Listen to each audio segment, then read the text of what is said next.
go through enra political parties me no nyina no your final rallies. In fact, MPP or the NDC or na NDC dia no who say yes a kuku dam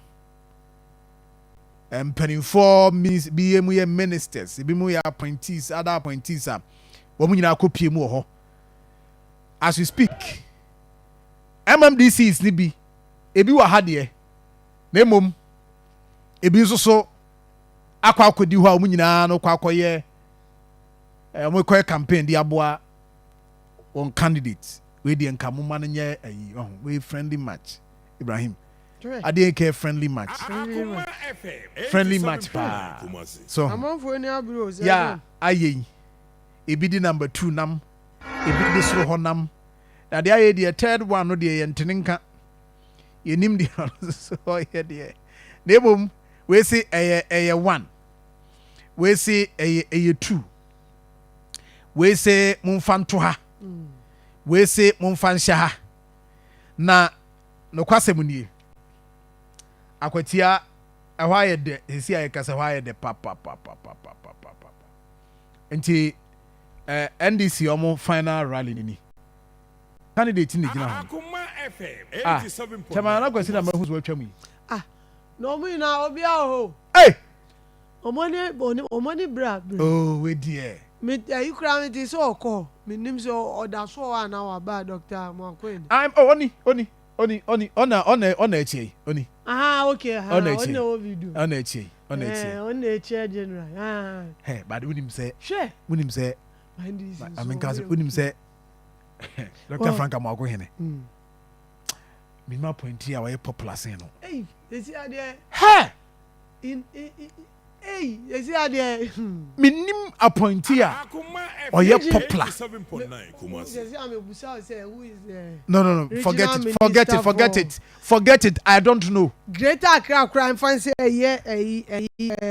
capital na ko e was so no regional minister e popular hey over there we so friend akwada nyame is there hey ebi before ni na dey no hu dey na kele Japan ka che hu na say akwade yam na adodi hia no yi men hia no see akwade yam we na o my tough time where strong gold you if you see I was monitoring the strategic you see but I don't know others who say omubo ni din no omubo ni din so oba be kasa no ho mu said dom and I'm say hey unso we more visible see me can say see minister no finance minister grab visibility social media no akwa no leverage social media no so that so you see akra on say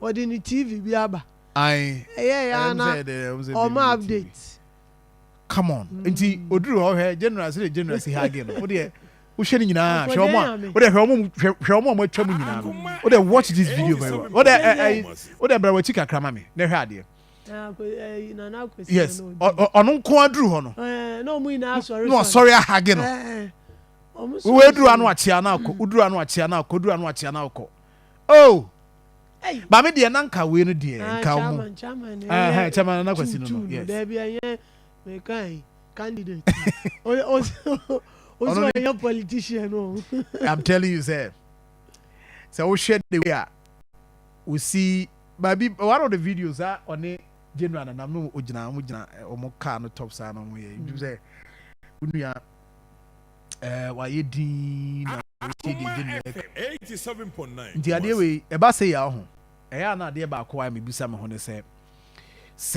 u weni wi na wa nyere wo ho anye adwuma na the next election drew you will not get sa party mpanifo way to come there and support you enti I was watching this no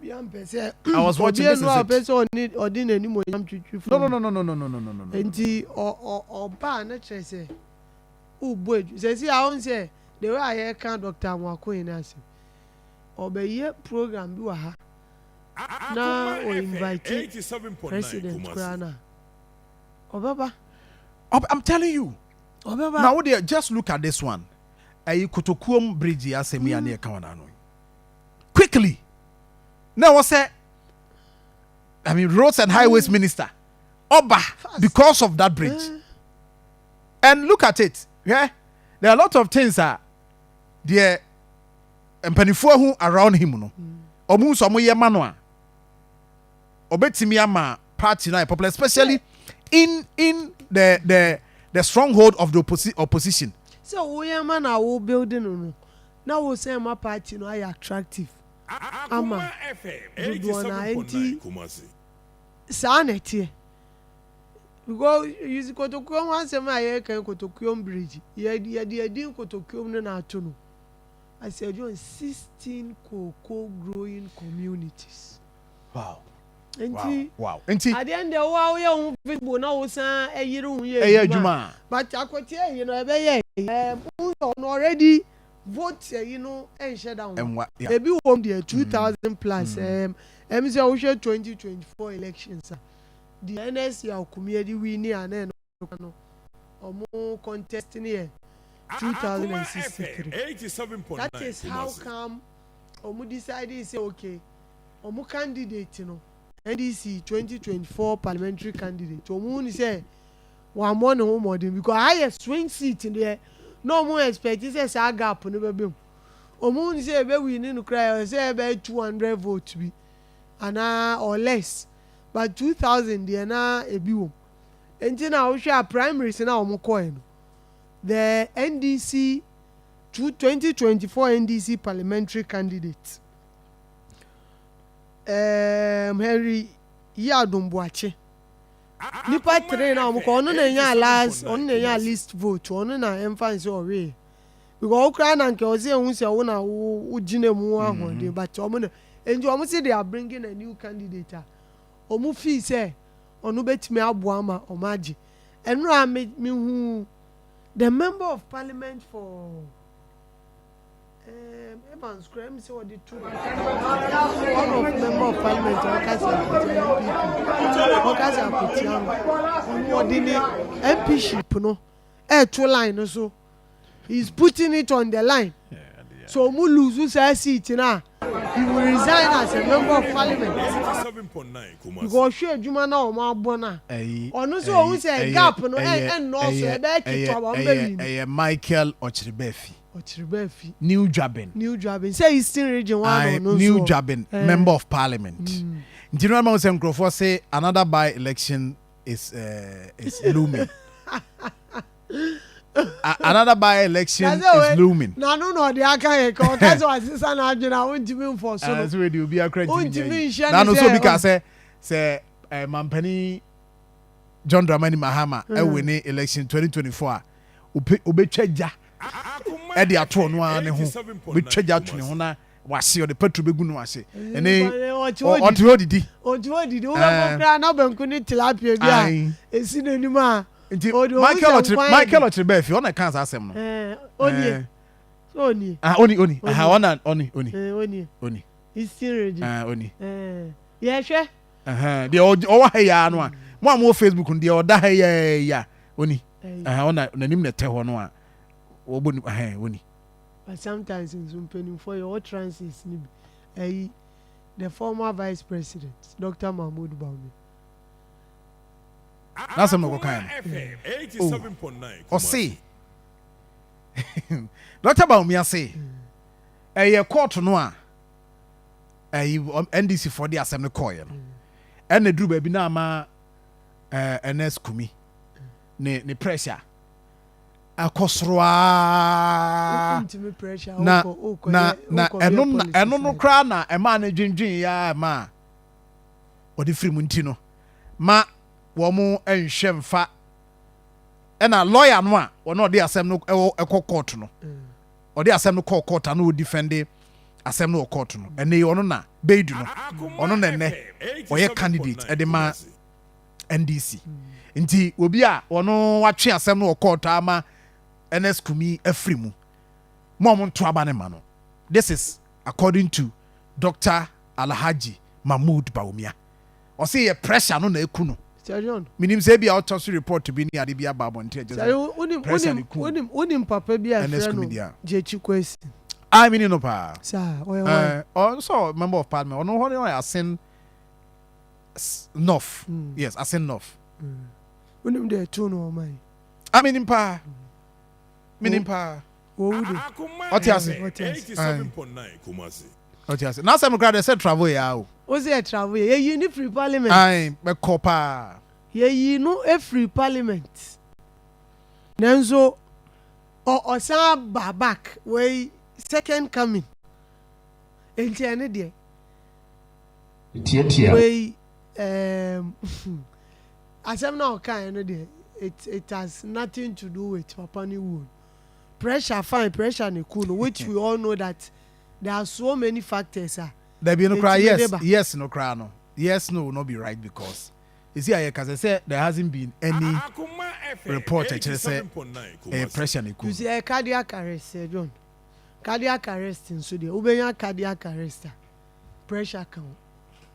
Sudden or who I want to be brave. Fine, maybe we may not be privy to the autopsy report. But I say pressure, the people will brave trauma in our pressure. Obi they are tenor for decades or that's what you. And you got trace a court tonight, then you corner pressure in TNT. Oh, they are no be person. I was shocked. In fact, I was shocked. Let's look at competence. Okay, the Obano, ye jinidi oba obetimi aye ABCD amount.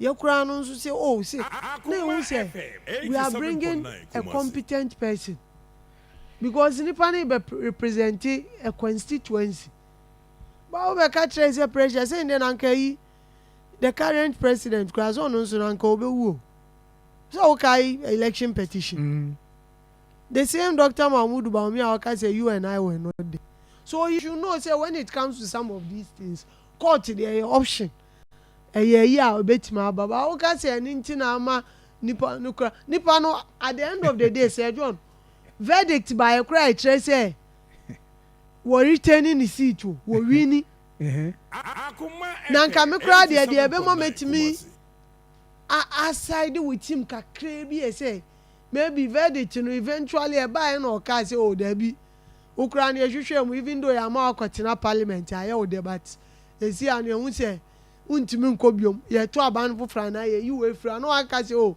maybe nipa na edwen cost nso no nso sika was spending enti no ba we de wo wi ni question ye ma no ye yi ni free ho e ma ye ka say ye chi na atum ye jeli ni na ba still nipa no etimi e fight e baba enti some of these utterances no every say we penny na o kan you go to social media na the kind of insult me I don't want to read the comment because yeah politics no yeah competence ni dey betimi ayabu but ochina dey am ya do man acha by 7 p.m. na obi ehun ni smoothness level acha yes wahun you see me mama team now mo dey akogu edu time no mo kra no party for ni bi si da bi you be intimidate you say number of police are deploy no chen voters intimidate vote about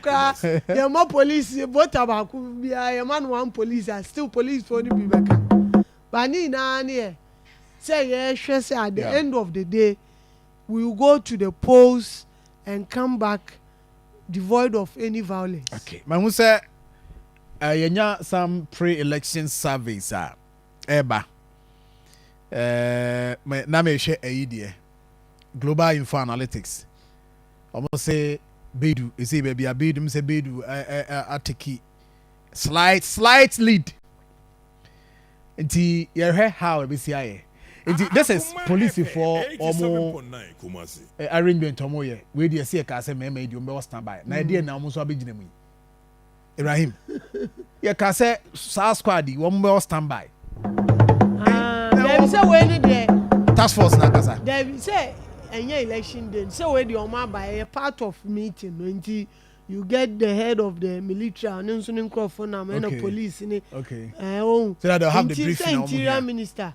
okay energy now na anya alaji onwa enti defense nso dey say a finance minister na atoko bi ato be senti you need all of them na mat na say I strategy no omo they will not be at the forefront. Oh, police for no maybe but omo no they will be on standby. I see, me that say. Na I say about 119 polling stations and Ombetuaba. And maybe you know not just say ni cra between Solomon Asumadu. I say there no between on any Bedu Bernard. Omo you know na omo epre. Wa waka bi ade o de only enya botre na echiri ase ba stretch na aba no yema enya sundwe empese die esi wa blekuma no ebibesi aba na adwenkyere o se John ope candidate A me pe candidate B and interest we are enemies e yase no bibia ye interest. Okay, you have your interest for wanting candidate A means me or me interest for choosing candidate B. And at the end of the day, we go exercise our constitutional rights. Now, the obey we know, we just admit it. Now, Ibrahim, that's